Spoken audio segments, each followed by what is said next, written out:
الحمد لله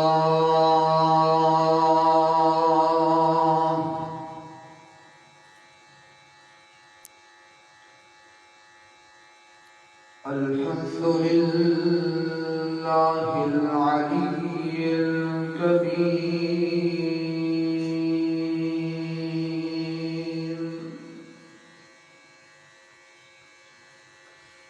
الكبير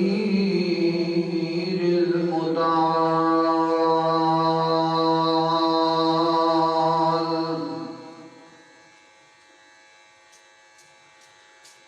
الحمد لله الذي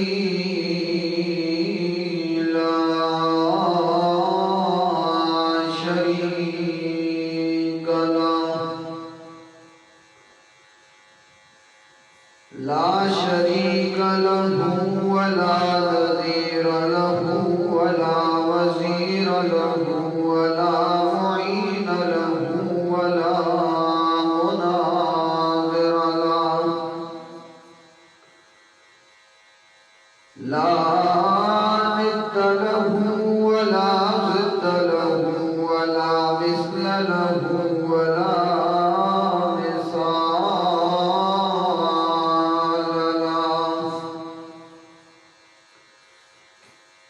لا شريك له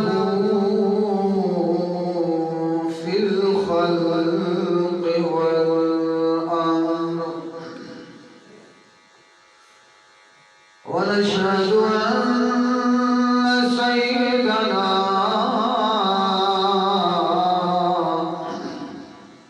وسندنا ومؤيدنا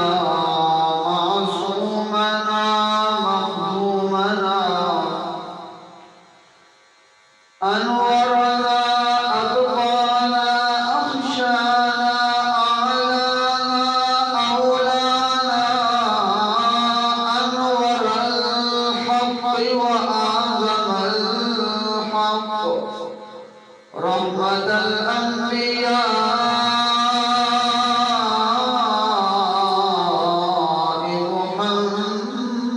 محمدا عبده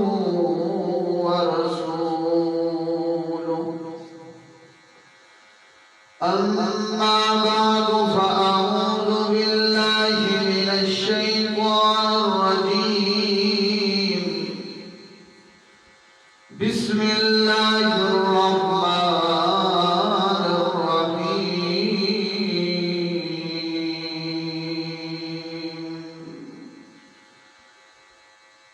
الذين آتيناهم الكتاب يتلونه حق تلاوته أولئك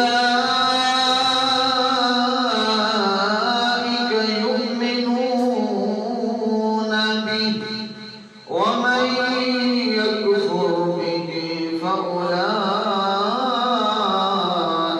هم الخاسرون وقال تعالى في مقام ثم أورثنا الكتاب الذين اصطفينا من عبادنا سبحان ربك رب العزة عما يصفون وسلام على المرسلين والحمد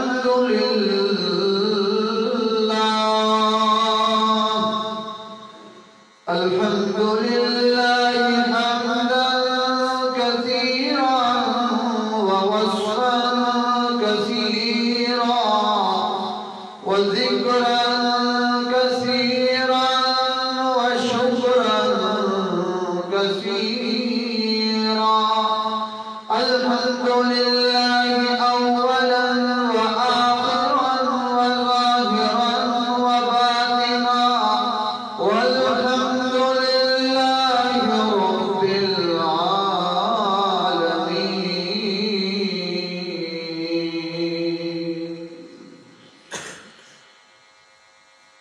انتہائی واجب الاحترام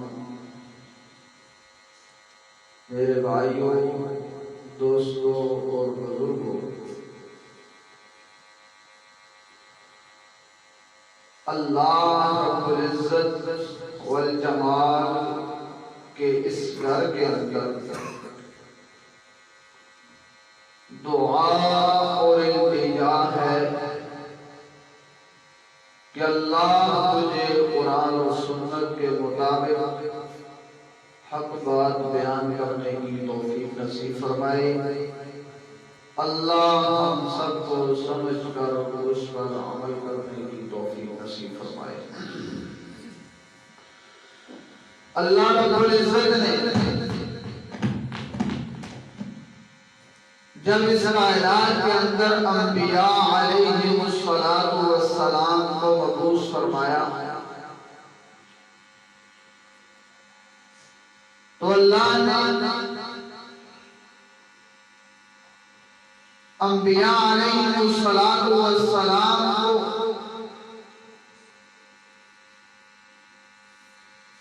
کچھ چیزیں عطا کی۔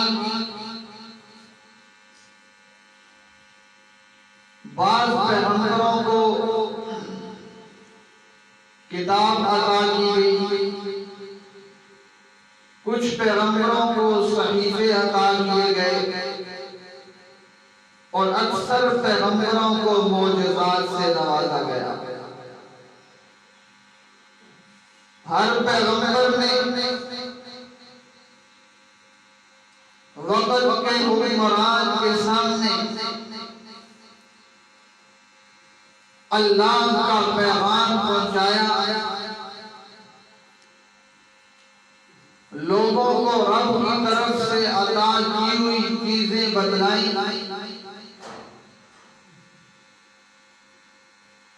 معجزے کو ظاہر فرمایا،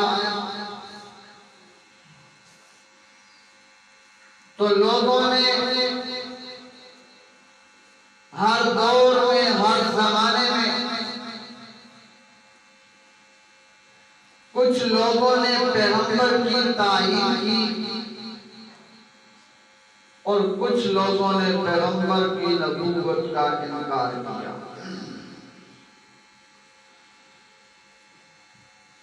عیسیٰ علیہ السلام اللہ کے جلیل القدر پیغمبر ہیں، بغیر باپ کے دنیا میں تشریف لائے۔ اللہ نے ان کو بھی کتاب عطا کی، ان کو بھی معجزات سے نوازا۔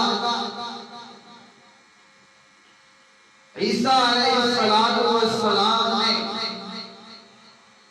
جب لوگوں کو اللہ کی کتاب بیان کر کے سنائی،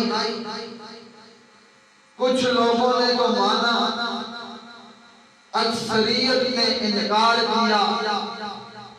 جب ان لوگوں نے دیکھا کہ اب اس کی تعلیم عام ہوتی جا رہی ہے، ہمیں نقصان ہو رہا ہے، تو اس فیصلے پہ پہنچے کہ عیسیٰ علیہ السلام نعوذ باللہ قتل کرتے ہیں، سولی پہ چڑھاتے ہیں۔ دن مقرر کیا گیا، عیسیٰ علیہ السلام ایک کمرے کے اندر بند ہیں۔ اللہ نے اپنی قدرت کے ساتھ عیسیٰ علیہ السلام کو عرش بری پر اٹھا لیا، آسمانوں کی بلندیوں پر، اور وہ لوگ جس آدمی کو اندر بھیجا کہ جاؤ عیسیٰ علیہ السلام کو باہر لاؤ، وہ جب واپس آیا تو لوگوں نے سمجھا کہ یہی عیسیٰ علیہ السلام ہے۔ اللہ نے ان کے اوپر اس چیز کو مشتبہ کر دیا، انہوں نے اس بندے کو سولی پہ لٹکایا اور کہا کہ یہ عیسیٰ علیہ السلام کو ہم نے پھانسی دے دی ہے۔ آج تک مشتبہ ہیں، شکوک شبہات میں پڑے ہوئے ہیں، لیکن قرآن کا فیصلہ ہے کہ اللہ نے عیسیٰ علیہ السلام کو زندہ روح اور جسم کے ساتھ آسمانوں پہ اٹھایا ہے، کل قیامت کے قریب دوبارہ وہ نازل ہوگا۔ اب عیسیٰ علیہ السلام کے آسمان پہ اٹھائے جانے کے بعد 500 سال سے زائد عرصہ گزر گیا، لوگ ظلم و ستم کے اندر گر چکے تھے، چھوٹی چھوٹی بات پہ لڑائیاں اور چھوٹی سی بات پہ سینکڑوں سال تک لڑائی چلتی تھی، دشمنیاں عروج پر تھیں، قتل و غارت عام تھی۔ حیا کا یہ عالم تھا کہ اللہ کا جو گھر ہے بیت اللہ، اس کا ننگے طواف کیے جا رہا ہے، اور جو گھر اللہ کا ہے جس میں اللہ کو وحدہ لا شریک مان کر پکارا جائے، 360 بتوں سے بھرا ہوا ہے۔ اور غیرت کا یہ عالم ہے کہ جس گھر میں بچی پیدا ہو جائے اس کو زندہ دردور کیا جاتا ہے کہ یہ ہمارے لیے باعث غیرت ہے، یہ عالم بن چکا ہے۔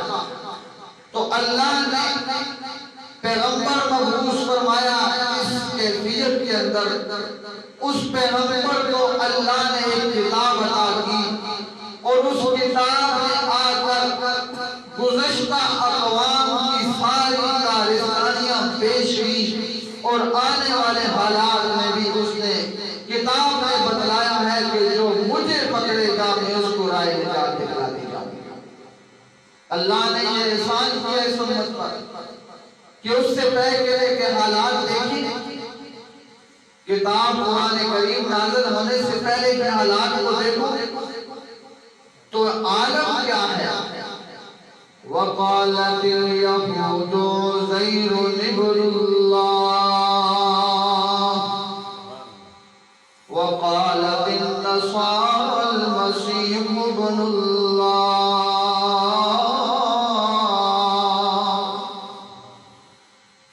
عیسائی کہتے ہیں، نصارہ کہتے ہیں کہ عیسیٰ علیہ السلام اللہ کے بیٹے ہیں، اللہ کے ساتھ بیٹا مان لیا، اللہ کے ساتھ شرک کرنے لگ گئے۔ وقالت اليهود عزیر ابن اللہ، اور یہودی کہنے لگے کہ اب قالت اليهود عزیر ابن اللہ، عزیر علیہ السلام اللہ کے بیٹے ہیں۔ عزیر علیہ السلام 100 سال تک ایک جگہ پر پڑے رہے، جب اٹھے تو انہوں نے قوم کو بتلایا کہ اس سے پہلے یہ حالات تھے۔ قوم نے کہا کہ 100 سال پہلے کی خبر رکھنے والا اللہ کا بیٹا ہی ہو سکتا ہے اور کوئی نہیں ہو سکتا۔ انہوں نے عزیر علیہ السلام کو اللہ کا بیٹا مان لیا۔ عیسیٰ علیہ السلام بغیر باپ کے پیدا ہوئے، بغیر باپ کے پیدا ہوئے، اللہ کی قدرت کے ساتھ پرندوں کو مٹی کے ساتھ پرندہ بنایا، اس کے اندر وہ بھوک مانگتے تھے تو رب کی قدرت کے ساتھ وہ اڑنے لگتا تھا۔ کسی قبر پہ جا کر کہتے تم بِإِذْنِ اللہ، اللہ کے حکم سے تو اس جا کھڑا ہو جاتا، وہ مردہ اٹھ کر کھڑا ہو جاتا تھا۔ تو لوگوں نے کہا کہ یہ تو اللہ کا بیٹا ہی کر سکتا ہے اور کسی کے بس کی بات نہیں۔ اس قدر حالات خراب ہو چکے تھے، عقیدے کے اندر بگاڑ پیدا ہو چکا تھا۔ اللہ کے معبود پیغمبر نے اللہ کی کتاب کی تعلیم کو حرام کیا اور لوگوں کو قرآن سنانا شروع کر دیا، لوگوں کو قرآن کی تعلیم سے آراستہ کیا، تو پھر ایمان والوں نے بھی اس پر اثر لیا، حتیٰ کہ آسمان کے نور ملائکہ نے بھی اللہ کی قرآن کی تلاوت سے اثر لیا، جنوں کی جماعت نے بھی اثر لیا، مسلمانوں نے بھی اثر لیا، اور یہاں تک کہ مشرکین مکہ نے بھی قرآن کی تلاوت سے اثر لیا ہے۔ ایسی کتاب اللہ نے نازل فرمائی کہ وہاں سے لوگوں نے اثر لیا۔ نور ملائکہ نے کیسے اثر لیا؟ اب دیکھیں صحابی حضرت حسین رضی اللہ تعالیٰ عنہ، حضرت حسین رضی اللہ تعالیٰ عنہ فرماتے ہیں یا رسول اللہ صلی اللہ تعالیٰ علیہ وسلم، صبح کی نماز کے وقت آئے اللہ کے محبوب پیغمبر کی خدمت میں، رات کو ان کے ساتھ ایک واقعہ رکھا ہوا، فرماتے ہیں کہ رات کو میں قرآن کی تلاوت کرتا ہوں، میرے پاس چھوٹا سا گھر تھا، اس گھر کے اندر گھوڑا بھی موجود ہے اور ساتھ میں میرا بیٹا یحییٰ بھی سویا ہوا ہے، جب قرآن کی تلاوت کرتا ہوں تو گھوڑا بھٹکنے لگتا ہے، قرآن کی تلاوت چھوڑتا ہوں تو گھوڑا سکون پاتا ہے۔ کہتے ہیں کہ میں نے تو عجیب منظر دیکھا، سکون تو رب کی کتاب میں ہے، گھوڑا بھٹکنے کیوں لگ جاتا ہے؟ بڑے حیران اور پریشان ہو، کہنے لگے کہ اگر میں سوچتا ہوں کہ قرآن کی تلاوت جاری رکھی، ہو سکتا ہے کہ گھوڑے کی وجہ سے میرے چھوٹے بیٹے کو نقصان نہ پہنچ جائے، میں نے وہ قرآن کی تلاوت کو چھوڑ دیا، جب بائیں آ کر دیکھتا ہوں تو سارے آسمان کے اوپر بادل چھائے ہوئے ہیں، ایک نور جیسے بادل چھائے ہوئے ہیں، اور تھوڑی دیر میں وہ صاف ہو جاتا ہے، وہ آسمان کھلا نظر آنے لگ جاتا ہے۔ اللہ کے محبوب پیغمبر کی خدمت میں پیش ہوئے، صبح کی نماز میں یہ واقعہ پیش کیا، اللہ کے محبوب پیغمبر فرماتے ہیں حسین سن محمد رسول اللہ کی زبان اقدس سے کہ رات کو تو رب کا قرآن پڑھتا تھا تو آسمان سے اللہ کے فرشتے تیرا قرآن سننے کے لیے آئے ہوئے تھے، اگر تو ساری رات قرآن پڑھتا رہتا، قرآن کی تلاوت کو ختم نہ کرتا تو سارا مدینہ ان فرشتوں کی زیارت کر لیتا جو تیرا قرآن سننے کے لیے آئے ہوئے تھے۔ وہ صحابی ہیں، قرآن کی تلاوت کرتے ہیں تو عرش بری کے فرشتے بھی ان سے اثر لیتے ہیں۔ اللہ کے محبوب پیغمبر نے حضرت ابو موسیٰ اشعری رضی اللہ تعالیٰ عنہ کے گھر کے پاس سے گزرے، رات کے وقت اندر سے قرآن کی تلاوت کی آواز آ رہی ہے، اللہ کے محبوب پیغمبر کھڑے ہو گئے، وہاں پر قرآن کی تلاوت سنی، صبح کو ابو موسیٰ اشعری رضی اللہ تعالیٰ عنہ سے فرمایا اے ابو موسیٰ، رات کو تو قرآن کی تلاوت کر رہا تھا، میں آقا نامدار محمد رسول اللہ تیری تلاوت سن رہا تھا۔ ابو موسیٰ اشعری رضی اللہ تعالیٰ عنہ فرماتے ہیں یا رسول اللہ صلی اللہ تعالیٰ علیہ وسلم، اگر مجھے پتا ہوتا کہ آپ میری تلاوت سن رہے ہیں تو اللہ کی قسم ہے میں اور زیادہ خوبصورت کر کے پڑھتا، اور زیادہ ترنم کے ساتھ پڑھتا، تاکہ میں بھی کہتا کہ محمد رسول اللہ کی ذات اقدس ابو موسیٰ اشعری کا قرآن سننے آئی ہے۔ اللہ کے محبوب پیغمبر کے وہ یار صحابہ اکرام جب قرآن پڑھتے ہیں تو فرشتے بھی ان سے اثر لیتے ہیں۔ اللہ کے محبوب پیغمبر کے پاس مشرکین مکہ نے جب اللہ کے محبوب پیغمبر کے ساتھ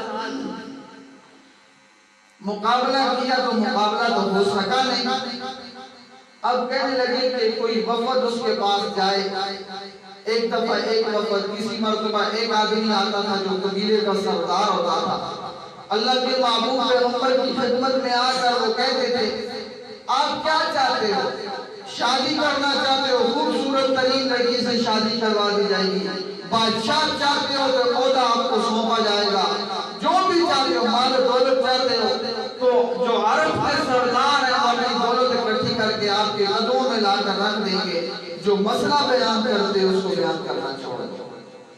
اللہ کے محبوب پیغمبر کے سامنے ولید بن مغیرہ آتے ہیں، کفار کی طرف سے لیڈر ہے کفار کے، اللہ کے محبوب پیغمبر کی خدمت میں خدمت اقدس میں آ کر فرماتے ہیں کہ مجھے مشرکین نے قاصد بنا کر بھیجا ہے کہ آپ اس قرآن کی تلاوت کو چھوڑ دو، جو مسئلہ آپ بیان کرتے اس مسئلے کو چھوڑ دو۔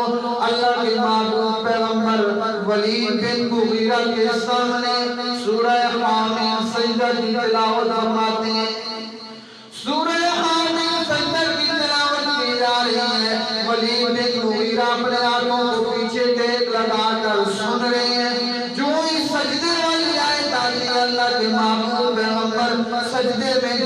تو ولید پر اتنا اثر ہوا کہ وہ بھی رب کے سامنے سجدہ ریز ہو گیا.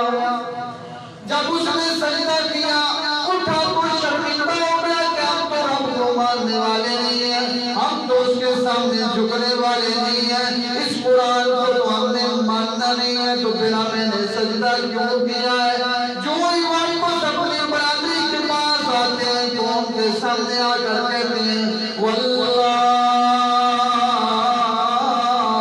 لقد سمعت من محمد کلاما ما هو من کلام الانس ولا من کلام الجن. اے میری برادری کے لوگوں, اللہ کی قسم ہے میں نے محمد رسول اللہ کی زبان اقدس سے ایک ایسا کلام سنا ہے جو کسی انسان اور جن کا کلام نہیں ہے, وہ کسی بشر کا کلام نہیں ہو سکتا, وہ رب الرحمن کا کلام ہے. ان له لحلاوۃ وان علیہ لطلاوۃ. اس کے اندر تو ایسی مٹھاس ہے, اس کے اندر ایسی مٹھاس ہے کہ جو کبھی ختم ہونے والی نہیں ہے. انہ لیعلو ولا یعلی علیہ. سارے کلام نیچے رہ جاتے ہیں, وہ سارے کلاموں سے بلند کلام ہے, رب الرحمن کا کلام ہے. اس کا اثر مجھ پہ ہو چکا ہے, میرا اثر ان پہ ہو سکتا نہیں ہے. اللہ کے محبوب پیغمبر سے قرآن کی تلاوت سنی تو دل کے اندر بس گئی. اللہ کے محبوب پیغمبر کے ساتھ یہ لوگوں نے حرف استعمال کیے تھے کہ کسی طرح اس کی بات رک جائے, اس کا مشن رک جائے, یہ نہ آگے چلے. اسی طرح ایک ان مشرکین کا بڑا آدمی تھا جو صرف دم کرتا تھا, اس کے دم میں بڑا اثر تھا, بہت زیادہ اثر تھا. زمان نامی جادوگر ہے, دم کرتا ہے, زمان نام اس کا. اللہ کے محبوب پیغمبر کے رشتہ دار اس کو بلا کر لاتے ہیں, کہتے ہیں کہ ہمارے بھتیجے پر ایسا اثر ہو چکا ہے کہ دیوانہ پن اس کے اوپر آ چکا ہے, پاگلوں والی باتیں کرتا ہے, نعوذ باللہ. اس کے دماغ پہ اثر آ چکا ہے. آپ ذرا کر اس کو دم تو کریں کہ شاید دیوانہ ہو جائے. زمان آتے اللہ کے محبوب پیغمبر کی خدمت میں, اللہ کے محبوب پیغمبر سے فرمانے لگے انی لأرقی, میں جو دم کرنے والا ہوں سنا ہے آپ بیمار ہیں. اللہ کے محبوب پیغمبر فرماتے ہیں حکیم صاحب, ڈاکٹر صاحب, دم ڈالنے والے مولوی صاحب, ٹھیک ہے آپ دم کرنے کے لیے آئے ہیں, لیکن مریض سے بیماری کو پوچھئے, مریض سے بیماری کو پوچھئے, بیماری کیا ہے؟ فرمایا کہ کیا بیماری ہے؟ اللہ کے محبوب پیغمبر اللہ کے قرآن کی تلاوت سے پہلے مجمع پڑھتے ہیں بسم اللہ الرحمن الرحیم, ان الحمد للہ نحمدہ ونستعینہ ونستغفرہ ونؤمن بہ ونتوکل علیہ. خطبہ پڑھا, زمان کہتا ہے آئدہ اللہ, دوسری مرتبہ پڑھیے. اللہ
اللہ نے رحمت کی بارش نازل فرمائی اور ایمان کی دولت سے نواز دیا۔ ایسے لوگ کئی مشرکین ایسے تھے، اللہ کے محبوب پیغمبر رات کو جب تلاوت کرتے تھے تو وہ چھپ چھپ کر سنتے تھے، چھپ چھپ۔ ابو جہل بھی چھپ چھپ کر سنتا تھا محمد رسول اللہ کی تلاوت۔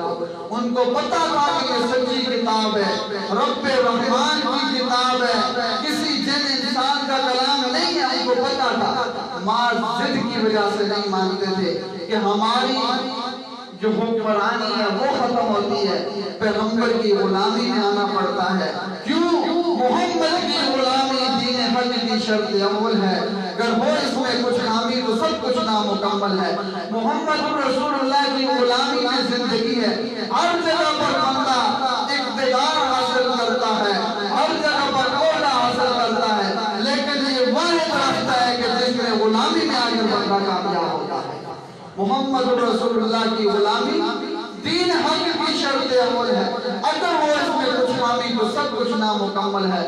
اللہ رب العزت سے دعا ہے کہ اللہ ہمیں نبی علیہ السلام کی تعلیمات کے مطابق زندگی بسر کرنے کی توفیق نصیب فرمائے۔ وما علینا الا البلاغ المبین۔ یہ آج مولانا